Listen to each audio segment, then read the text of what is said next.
Thank you, everyone, Chancellor Motley, Mayor Menino, and Kathy Plazak for bringing us all here together. It's great to be out of the museum and hearing some wonderful ideas here in our great city. Let's see, we'll take our first slide here. There we are.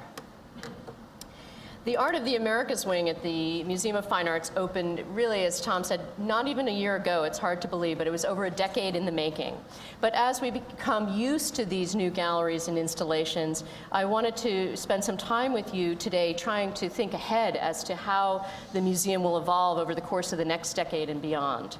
And to that end, I wanted to just look back a bit at some of the history of our museums in the United States, beginning with this one here. This is Charles Wilson Peale and his self-portrait standing in front of his own museum, what is considered the first museum in the United States, with these large mastodon bones in the foreground, lots of bays for different natural history subjects.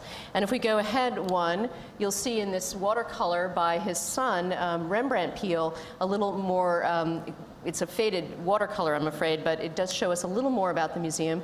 This niche contained Native American art. He had lots of ancient busts included. He even had an organ incorporated into his museum where others could hear performances. And beyond that, he envisioned a place where there would be performances of the sort that would reenact contemporary events, naval battles, for instance, that would have been the precursors to modern day movies.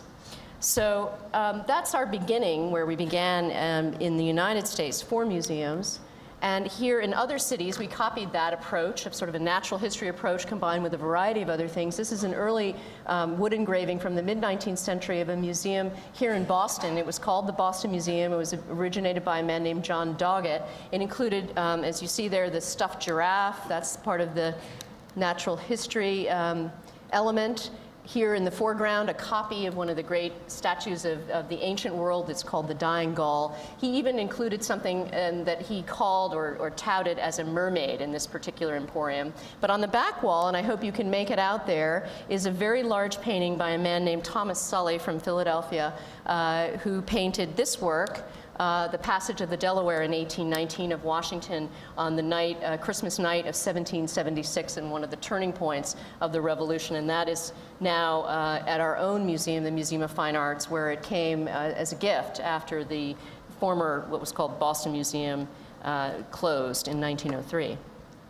So now we're going to look at our own history, at MFA's history. We began on Copley Square, where we opened our doors in 1876 in this building that was styled after the Venetian Gothic. It included mosaics on the exterior. And after several renovations, we rapidly outgrew it, moving to Huntington Avenue. Here's a view of the inside of those galleries, where, in fact, the art of our own nation, although it was collected from the beginnings, never had its own home in the museum, in the sense that it was incorporated into galleries with European paintings. So here I show you, this is the archival photo when we were on Copley Square. This is the painting on the right by Winslow Homer, the fog warning of 1895. There you see it, and it's there hung, salon style as it was called, with European paintings. This is a work by a French artist named Jean-François Millet that you see there. So as we outgrew our space, we moved on to Huntington Avenue, the Fenway, the Greensward area designed by Frederick Law Olmsted. We opened our building there in 1909, the first version of it. Here you see construction going up. And in that case, the two wings that flanked the entrance were dedicated to the art of Asia and the art of the ancient world, ancient Greece, Rome, and of course Egypt. I love this photo, and I brought it to our presentation today because it's all about how Boston has been among the leaders in museum thinking. This is a book that was published when the MFA opened its building in 1909. It was called Museum Ideals. This is one plate from that book by Benjamin Ives Gilman. It's hard to tell what's going on here, but actually this man is demonstrating proper museum viewing stances, including my favorite in the center, this crouching one where you're supposed to look at this English posset cup. It doesn't tell you anything about what a posset cup is, but you're supposed to be looking intently at that cup at the base of the case. Of course, today, with universal design, and that's been incorporated into our wing, designed for many kinds of peoples with various physical limitations. We like to know that that our earlier groups were looking at this, but it was a very popular book. In fact, it went even into 2 printings. So when I began at the Museum of Fine Arts in January of '01, we too at our museum were very much based along a traditional approach of organizing our works by medium. And this does come out of the Charles Wilson Peale, the natural history approach of organizing objects by genus and species, let's say, but basically looking at all of one type in one place. So for example, we have here, as when I arrived, a slide of a gallery dedicated to John Singleton Copley. He was our great colonial portraitist of the 18th century, who was born and raised here in Boston, later traveled to England. So here, for example, is a gallery of Copley portraits. We had a whole gallery for furniture by the great Boston furniture makers, such as this one, and a corridor where the great silversmiths like Paul Revere's work would have been incorporated with other great silversmiths that were working here in Boston. But essentially, these galleries were very difficult for most people, other than experts, to get a sense of what were these objects like in their own context when they were first created right here in the North American colonies of the United States.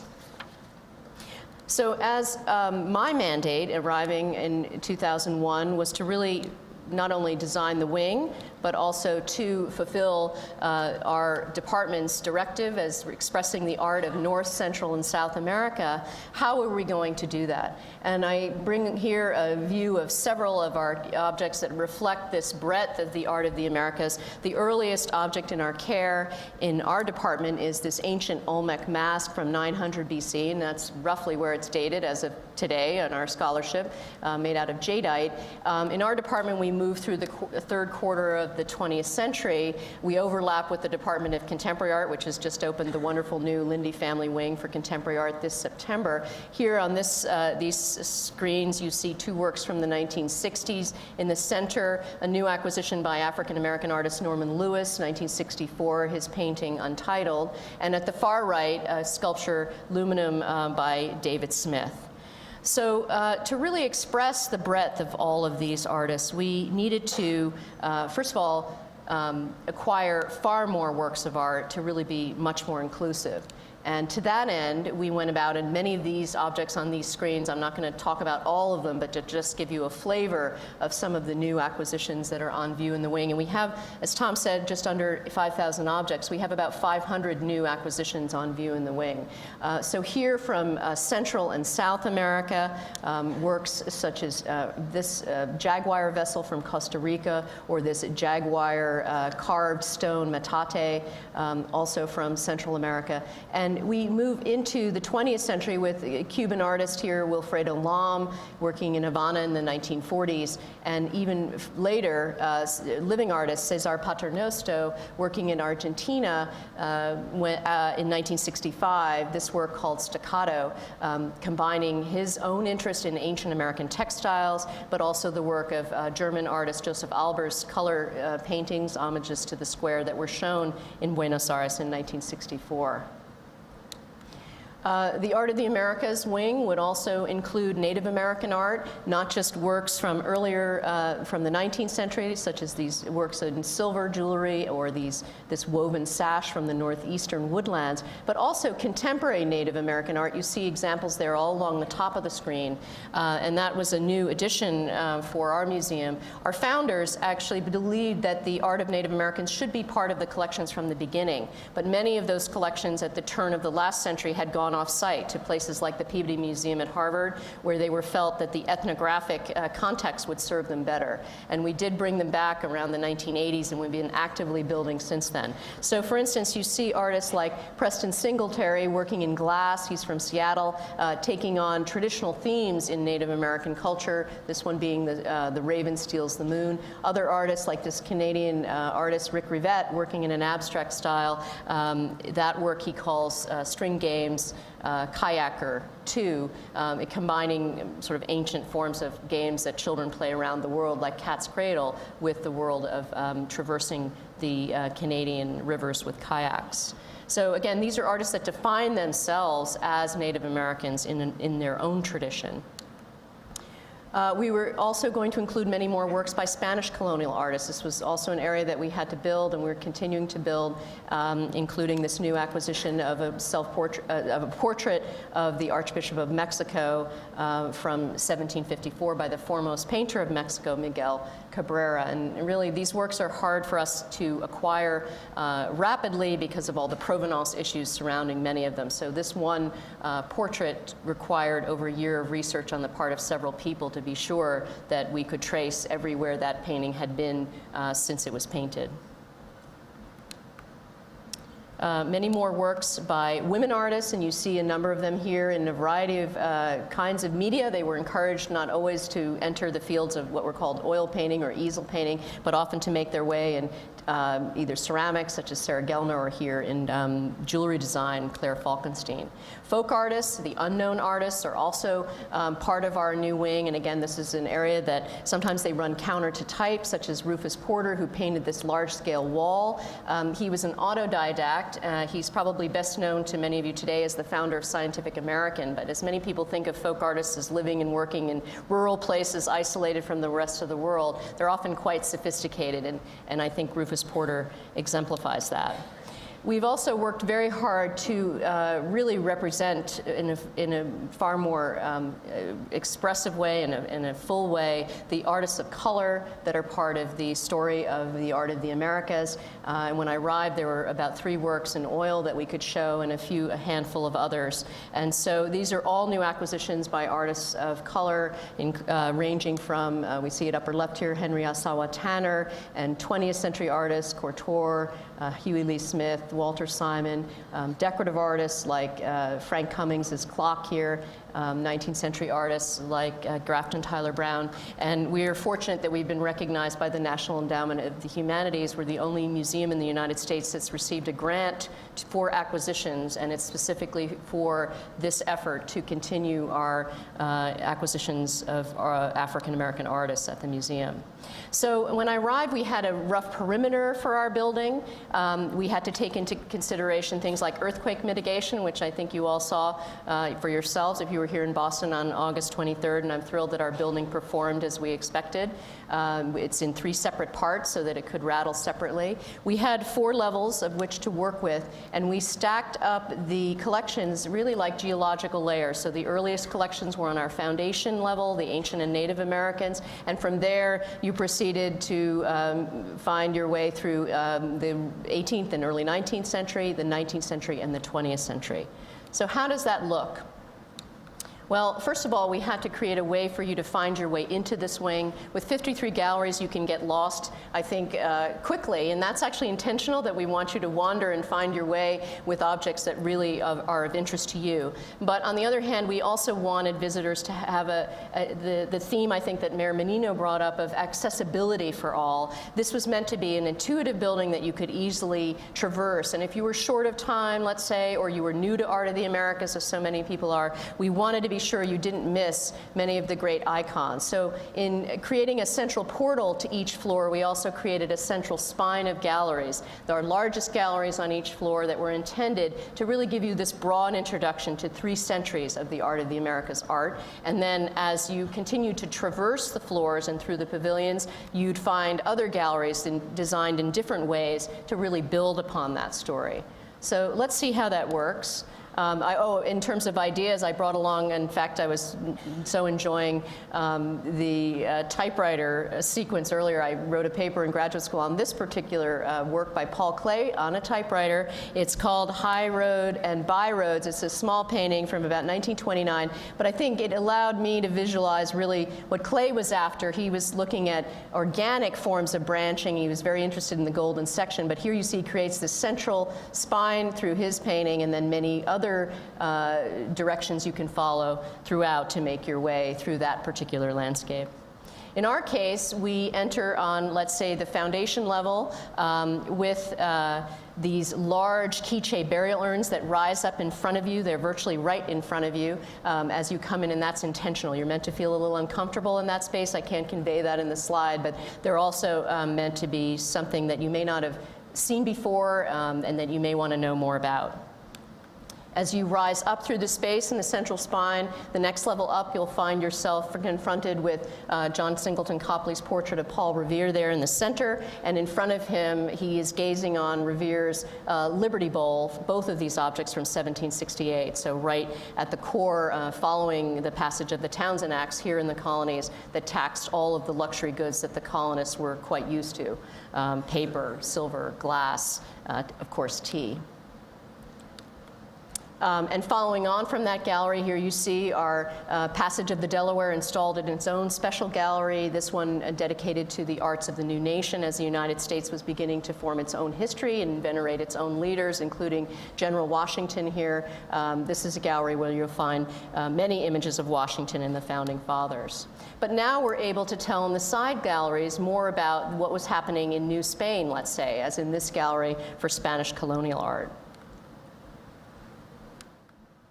And we're going to move rapidly up to the top floor. We're skipping a bit through the 19th century to just show you a range of 20th century objects. These are collections that the museum is, of course, still building.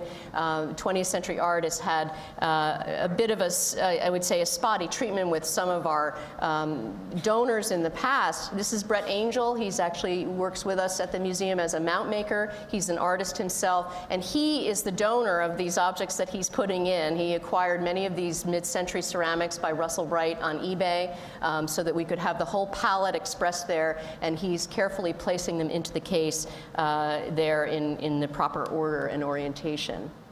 And I have just another view there of the gallery. This is the 40s and 50s gallery for the art of North and South America, installed in a variety of ways that incorporate the kinds of displays that were used at the time. And I think this is a strategy that our museums are likely to continue to look toward as ways of innovating the presentations of 20th century art. And we look to architects like Frederick Kiesler. We look to the designers themselves, Charles and Ray Ames, whose work is shown a good deal here on the right side of your screen. And we even look to some of the installations at museums of the day. So MoMA, when they introduced modernism, used this kind of approach that you see at the left that combines works as though they would have been in your own home if you had a modern home, let's say.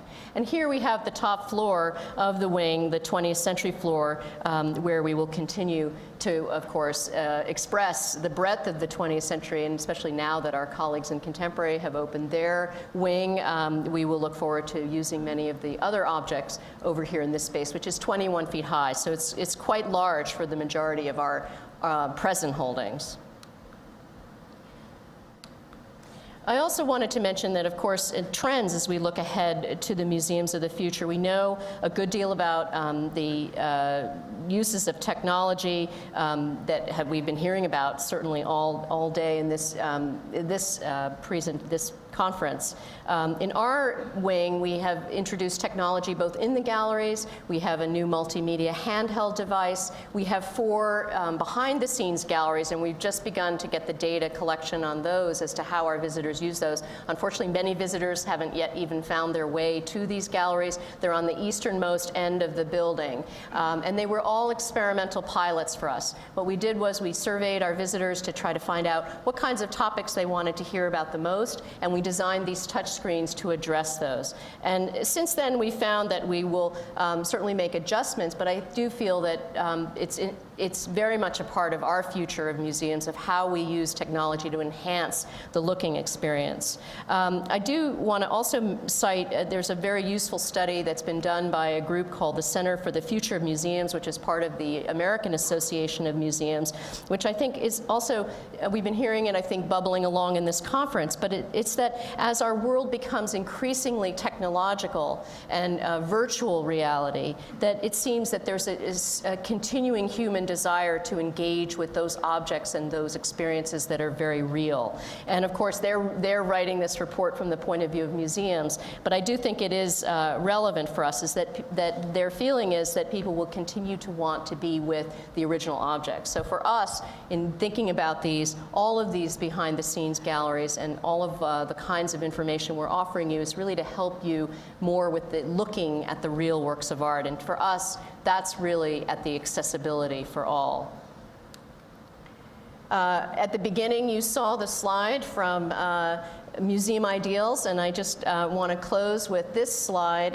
This is a slide of a man looking through at a Cindy Sherman photograph through his own iPhone. And of course, it's how so many people now experience works of art. We know this particularly in the contemporary world. This is how they do this. This is not a real, this is Cindy dressed up as a circus performer in a colored photograph. So again, he's adding his own layer of reality to this photograph. And finally, if I can get one, oh, this is our team, our core team, which I'm sure in future generations will look far more diverse in terms of breadth. This is our team right before we opened the wing, some of the people the week before who happened to be on hand as we were about to open the doors to all of you. But this is really my favorite photograph of our director, Malcolm Rogers, on the balcony welcoming the 16,000 people who came to our first opening day, November 20th. And really this space, this central courtyard at the core of the museum, and this wing itself is still just beginning to find its way in terms of how we use it and how, moreover, the public will begin to use it as we move forward. Thank you.